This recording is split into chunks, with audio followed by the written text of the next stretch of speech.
So finally आजदेखि चाहिँ यो भ्लग सुरु गर्ने भएँ मैले होइन. सो बेसिकली म र मेरो वाइफ मिलेर चाहिँ भ्लग बनाउने भनेर चाहिँ लङ टाइमदेखि वेयर थिङ्किङ अबाउट इट होइन. Like I think 5 or 6 years agoदेखि होइन. अनि then we didn't do it of course होइन. के छ भन्दा प्रोकास्टिनेसन होइन. हामी एकदमै गर्ने भन्ने, एकछिन मोटिभेट हुने, त्यसपछि टपिक पनि खोज्ने होइन. And then we like we don't do it होइन. के यसो हुँदो रहेछ क्या म्याक्सिमम् मान्छेलाई चाहिँ एभ्री हाफ एन आवरमा चाहिँ जुन आएको मोटिभेसन चाहिँ इट्स जस्ट भ्यानिसेस क्या होइन. अनि राइट नाउ चाहिँ के छ भन्दाखेरि we just had recently had our baby होइन. हाम्रो चाहिँ भर्खर एउटा छोरो भएको छ. वी हेभ बेबी कलेज भयो होइन. नियरली 2 years भयो. अनि राइट नाउ चाहिँ हाम्रो चाहिँ के छ भन्दाखेरि हामी दुइटै लिभमा छ क्या. मेरो वाइफ पनि काममा गएको छैन, म पनि काममा गएको छैन होइन. अफकोर्स जाने कुरा भएन होइन. But the thing is like now staying at home pretty much busy.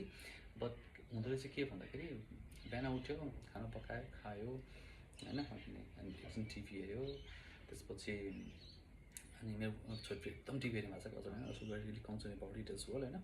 अनि त्यसपछि टिभी हेऱ्यो, त्यसपछि बेलुका फेरि खाना पकायो, दिउँसो खाना पकायो, खायो होइन. And that's nothing else to do क्या. अनि we have been really more conscious about this things होइन.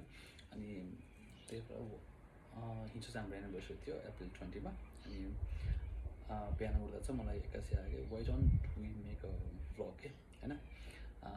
सो मैले वाइफलाई पनि भने उठेपछि नै. सो लाइक कहाँबाट आएको यस्तो आइडियाहरू होइन, के आउँछ भने अनि त्यसपछि लाइक न म जसरी नै बनाउँछु भन्नु सोच्दै थिएँ. But then as the days pass भयो होइन. अनि त्यो कुरा पनि त्यतिकै गएर आयो होइन. अनि त्यसपछि अनि आज चाहिँ अनि बिहान छिटो उठेको थियो. दे आर स्टिल स्लिपिङ होइन. कति बज्यो खोइ 7 बज्नु लाग्यो होइन. They are still sleeping. अनि मैले चाहिँ नि ल स्टार्ट गर्ने भए गरौँ भने 5 4 3 2 1. So basically you just do it. If you don't do it you never do it होइन. अनि सो त्यही भएर चाहिँ अनि yeah finally I am making a vlog, starting it now. अनि होपफुल्ली होइन हामी चाहिँ एटलिस्ट विकली 2-4 भिडियो चाहिँ अपलोड गरिराख्ने कि भन्ने कुरा चाहिँ सोचिरहेको छु मैले.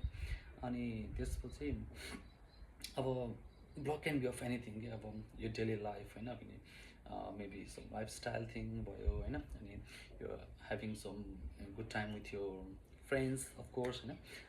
सबै चाहिँ अब के कसो हुन्छ मिलाएर चाहिँ गर्ने सोचिरहेको छु. इट विल बी र अलमोस्ट लाइक सबै कुराहरू र नै हुन्छ होइन.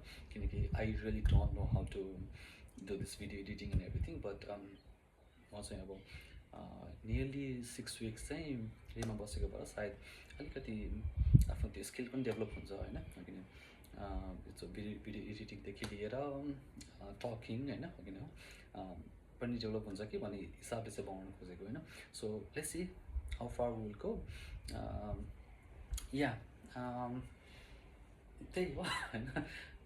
म फेरि यस्तो अब यो एकदम क्यामेरा साइज हुनु होइन. मेरो वाइफ पनि क्यामेरा साइज छ. But she does make some TikToks here and there होइन. अनि म चाहिँ सकेसम्म टिकटक पनि बनाउँदैन होइन.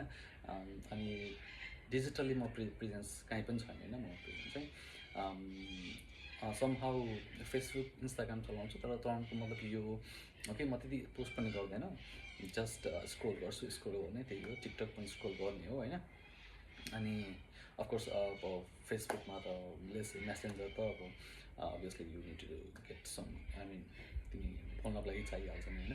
सो बेसिकली नेपालमा हुनुभएको आफ्नो रिलेटिभ्सदेखि लिएर फ्यामिलीसँग सबैसँग चाहिँ त्यही मेसेन्जरमा कुरा गर्ने हो. त्यसको लागि मात्र द्याट्स द ओन्ली रिजन होइन. आइ एम डिजिटली प्रेजेन्ट होइन.